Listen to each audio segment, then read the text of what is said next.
Assalamualaikum warahmatullahi wabarakatuh. Halo semuanya, perkenalkan nama saya Muhammad Rizky Lendian Tama Putra, biasa dipanggil Lendi. Saya berasal dari kelas 2023A di 4 Teknik Sipil tahun 2023 dengan NIM 0323091417. Izinkan saya untuk menjelaskan tentang apa itu literasi. Yaitu literasi adalah kemampuan berbicara, berhitung, memecahkan masalah yang ditemukan dalam kehidupan sehari-hari, memahami dan mengembangkan potensi kemampuan diri. Nah, literasi dari dahulu seperti yang teman-teman tahu mungkin hanya sekedar membaca, seperti itu, hanya membaca buku. Tetapi di zaman modern ini tidak, teman-teman. Literasi sangat luas sekali.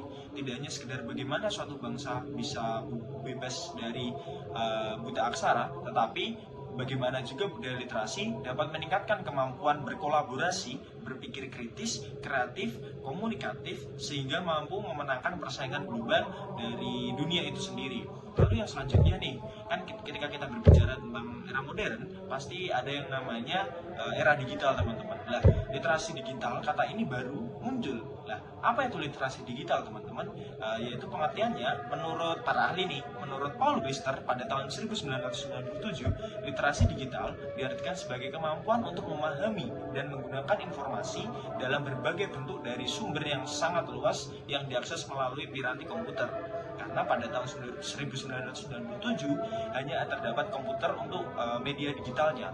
Lalu maju ke tahun 2011, yaitu oleh Douglas A.J. Belshaw, tentang literasi digital itu memiliki beberapa komponen, teman-teman, yaitu ada 8. Yang pertama ada kultural, yaitu terus kognitif, konstruktif, komunikatif, kepercayaan diri, kreatif, kritis, dan bertanggung jawab sosial. Lalu yang selanjutnya kita undur lagi ke tahun 2021, literasi digital lebih banyak dikaitkan dengan keterampilan teknis mengakses, merangkai, memahami, dan menyebarluaskan informasi. Itu adalah menurut Bowden pada tahun 2001. Untuk selanjutnya, mengapa sih literasi digital itu sangat penting bagi kita?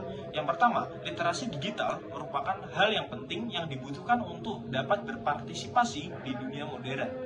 Karena berbicara lagi, ketika kita membicarakan zaman, kita harus menjadi orang yang fleksibel agar dapat bersaing di zaman itu, teman-teman. Lalu yang kedua, tentang teknologi digital memungkinkan orang untuk berinteraksi dan berkomunikasi dengan keluarga dan teman dalam kehidupan sehari-hari.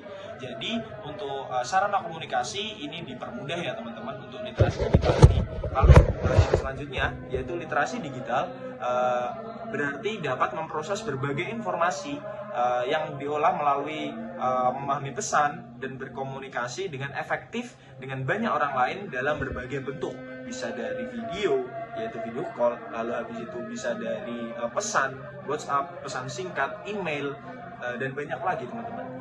Nah, terus yang 4 ini adalah yang menurut saya paling krusial, yaitu jika generasi muda kurang menguasai kompetensi digital, ini sangat beresiko bagi mereka untuk tersisih dalam persaingan memperoleh pekerjaan dan berpartisipasi demokratif dan interaksi sosial itu sendiri. Karena kembali lagi yang saya tekankan dari awal, bahwa peran digital ini sangat penting. Ketika kita tidak bisa menyesuaikan dengan digital tersebut, kita akan tertinggalan zaman. Don't be gaptek, teman-teman ya. Halo, perkenalkan saya Novel Fateri dengan NIM 070. Di sini saya akan menjelaskan indikator literasi digital di masyarakat dan di sekolah. Indikator literasi digital di masyarakat yang pertama adalah meningkatnya pemanfaatan media digital dan internet dalam memberikan akses informasi dan layanan publik. Yang kedua, meningkatnya pemahaman masyarakat terkait penggunaan internet dan UU ITE. Yang ketiga, meningkatnya angka ketersediaan akses dan pengguna melek internet di suatu daerah. Yang keempat, meningkatnya jumlah pelatihan literasi digital yang aplikatif dan berdampak pada masyarakat. Sedangkan literasi digital, indikator literasi digital di sekolah, itu yang pertama adalah berbasis kelas, berbasis budaya sekolah, berbasis masyarakat. Ada juga frekuensi membaca, jumlah dan variasi bacaan, pemanfaatan media digital untuk kegiatan keluarga. eh Digital literasi, skill digital literasi. Yang pertama, use of social media. Use of social media ini adalah menggunakan sosial media sebaik mungkin. Yang kedua, ada information evolution. Jadi, evolusi informasi, personal archiving, screencasting, ada juga coding, kolaborasi, cloud software, word processing software. eh, learning pyramid. The learning pyramid 5, 5%-nya adalah lecture, 10%-nya reading, 20%-nya adalah audio visual, 30%-nya demonstration, 50%-nya adalah discussion, 75%-nya adalah practice doing, 90%-nya adalah teach other. Eh, Makna digital ekonomi. Kegiatan. Bentuk pelaksanaan kegiatan ekonomi dan bisnis melalui akses cepat, internet, dan jangkauan luas (HTTPS). Aktivitas, kendala geografis, platform, jaringan kerja, data di pilar, soft hardware, internet, soft sampai hardware internet, e-business, dan e-commerce. Baik, terima kasih. Assalamualaikum warahmatullahi wabarakatuh. Sini saya akan menjelaskan tentang ICT. ICT adalah pembelajaran yang berdasarkan konsep pembelajaran komputer dan multimedia. Pendidikan berbasis ICT saat ini sudah berkembang pesat di berbagai daerah. Dan selanjutnya adalah entrepreneur atau internship adalah suatu konsep pendidikan yang memberikan semangat pada peserta didik untuk kreatif dan inovatif dalam mengerjakan sesuatu hal. Pola pendidikan sedemikian ini menuntut peserta didik untuk bisa lebih produktif. Dan selanjutnya adalah e-commerce, electronic and online payment adalah proses penjualan dan pembelian barang secara elektronik oleh konsumen yang merupakan transaksi bisnis to bisnis dengan perantara komputer, yakni menggunakan jaringan komputer. Selanjutnya ada persepsi digital learning. Yang pertama, pembelajaran menggunakan internet, biasanya menggunakan web. Dan yang kedua adalah pembelajaran yang menggunakan perangkat elektronik, biasanya kayak menggunakan aplikasi tertentu. Selanjutnya adalah mengenal pembelajaran digital. Yang pertama, assist learning. Assist learning adalah pembelajaran yang memberikan bantuan strategis di tahap-tahap awal belajar, kemudian sedikit demi sedikit dihilangkan ketika siswa atau siswi semakin mandiri. Selanjutnya adalah based learning, adalah sebuah metode pembelajaran yang menggunakan proyek atau kegiatan sebagai media. Metode ini menuntut siswa untuk dapat melakukan eksplorasi, penilaian, intervensi, sintesis, dan informasi untuk menghasilkan berbagai bentuk hasil belajar. Selanjutnya adalah blended learning, adalah perpaduan antara dua unsur utama, yaitu belajar di kelas dan online, atau pembelajaran dengan memanfaatkan jaringan internet dan berbasis website. Dan selanjutnya adalah hybrid learning. Hybrid learning adalah pembelajaran dengan sistem kombinasi metode pembelajaran antara metode daring dan online di luar kelas atau di kelas dengan metode pertemuan tatap muka untuk beberapa jam. Dan selanjutnya adalah e-learning. E-learning adalah proses pembelajaran yang menggunakan teknologi internet untuk memfasilitasi, menyampaikan, dan memungkinkan berjalannya proses pembelajaran jarak jauh. Selanjutnya adalah m-learning. M-learning merupakan sebuah model pembelajaran yang mengadopsi perkembangan teknologi seluler dan perangkat handphone yang dimanfaatkan sebagai sebuah media pembelajaran. Dan selanjutnya adalah VR learning. VR learning adalah teknologi yang menghasilkan lingkungan digital yang menyerupai dunia nyata dan memungkinkan pengguna untuk berinteraksi dengan lingkungan tersebut. Dan terakhir adalah AR learning. AR learning adalah teknologi yang memperoleh penggabungan secara real time terhadap digital konten yang dibuat oleh komputer dengan dunia nyata. Selanjutnya ada 6 revolusi penting. Yang pertama, perkembangan kurikulum. Kedua, komputasi. Ketiga, internet. Keempat, multimedia. Kelima, biological networking. Yang keenam dan terakhir, komunikasi pembelajaran. Sekian. Perkenalkan, nama saya Denia Marcella. Saya dari kelas A dengan NIM 230914171669. Di sini saya akan menjelaskan tentang dampak dunia digital dan revolusi industri keempat era baru industrialisasi digital. Yaitu mulai dari ancaman secara global, era digitalisasi akan menghilangkan sekitar 1-1,5 miliar pekerjaan sepanjang tahun 2015 hingga tahun 2025 karena digantikannya posisi manusia dengan mesin otomatis. Yang kedua, ada diestimasi bahwa di masa yang akan datang 65% murid sekolah dasar di dunia akan bekerja pada pekerjaan yang belum pernah ada di hari ini. Dan dengan peluang di era digitalisasi berpotensi memberikan peningkatan net tenaga kerja hingga 2,1 juta pekerjaan baru pada tahun 2025. Terdapat potensi pengangguran emisi karbon kira-kira 26 miliar metrik ton dari 3 industri.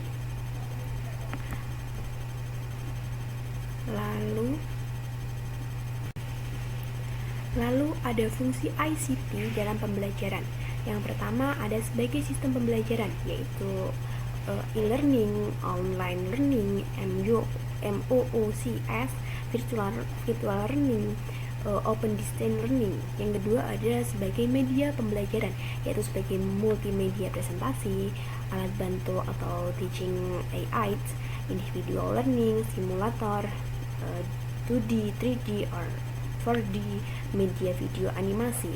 Yang ketiga ada sumber belajar, yaitu salah satunya adalah e-book, e-journal, ensiklopedia online, digital materials, infografis. Selanjutnya ada faktor pendukung terhadap inovasi pembelajaran berbasis ICT. Yang pertama ada perkembangan teknologi informasi, komputer, internet, digital, dan mobile device, seperti contohnya smartphone, internet high speed, multimedia tools.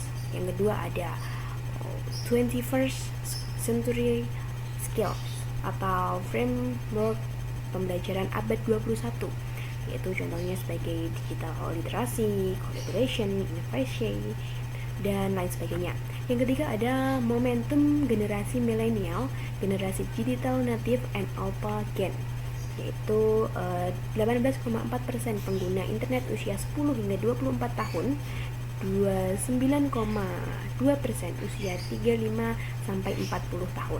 Yang keempat ada dukungan dan kebijakan pemerintah integrasi ICT dalam pendidikan. Ada pendidikan jarak jauh dengan ICT, UNBK, CAT, PBDB online, Dapodik, dan lain sebagainya.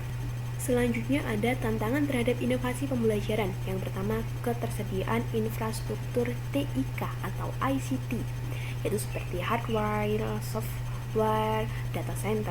Yang kedua, adanya kebijakan dari pimpinan lembaga.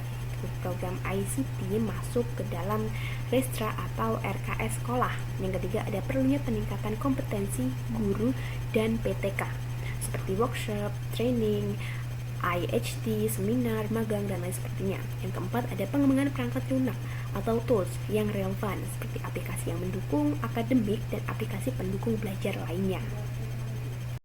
Selanjutnya ada orientasi pendidikan sesuai tantangan zaman, seperti mulai dari life and career skill, learning and innovation skill, lalu informasi media dan teknologi skills, dan key subjects 3 RS and 21st century themes.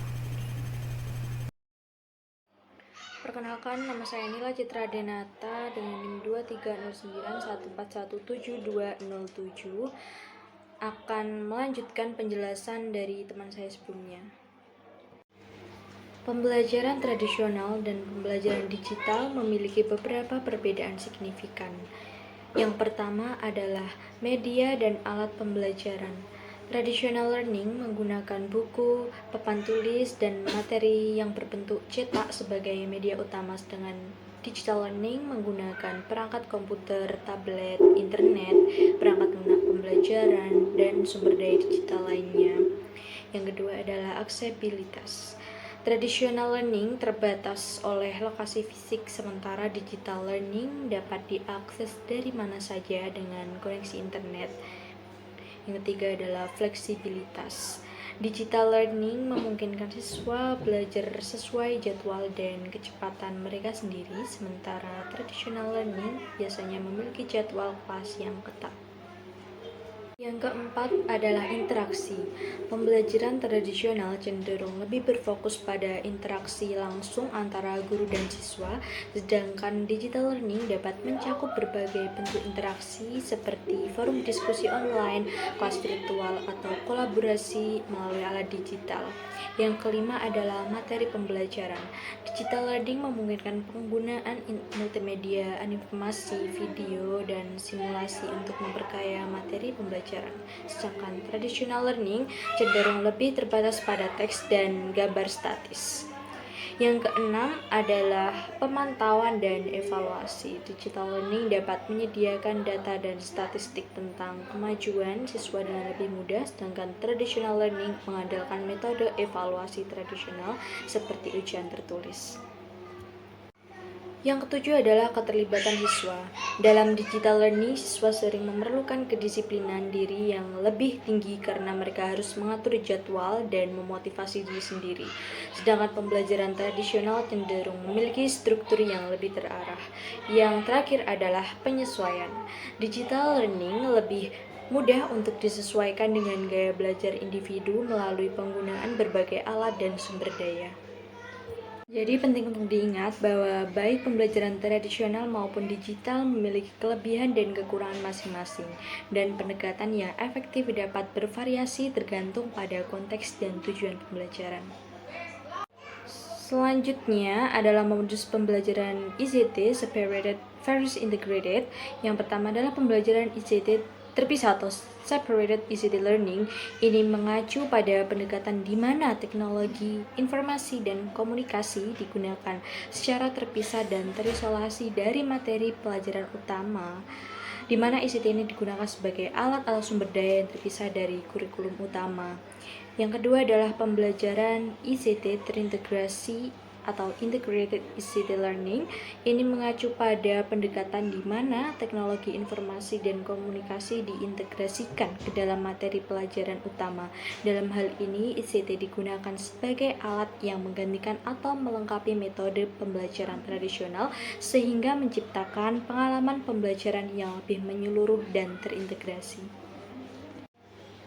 Jadi, perbedaan utama antara keduanya adalah sejauh mana ICT dihubungkan atau diintegrasikan ke dalam pengalaman pembelajaran.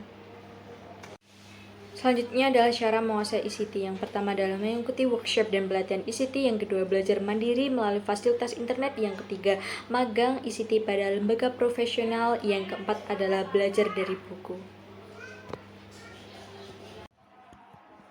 Selanjutnya adalah proses mengembangkan inovasi pembelajaran. Yang pertama adalah ide kreatif. Memikirkan ide kreatif seperti media, metode, alat peraga, sistem model, aplikasi, dan lain-lain. Yang kedua adalah desain model. Sesuaikan dengan rencana pembelajaran atau instructional design. Yang ketiga adalah produksi model inovasi. Perlu adanya kolaborasi yang mengutamakan aspek profesionalisme. Yang keempat adalah difusi model inovasi. Uji coba model, try out, uji petik, dan uji model ke user dan expert. Yang terakhir adalah diseminasi model. Penyebarluasan model melalui publikasi ilmiah, mengajar di kelas dan seminar. Sekian, terima kasih. Wassalamualaikum warahmatullahi wabarakatuh.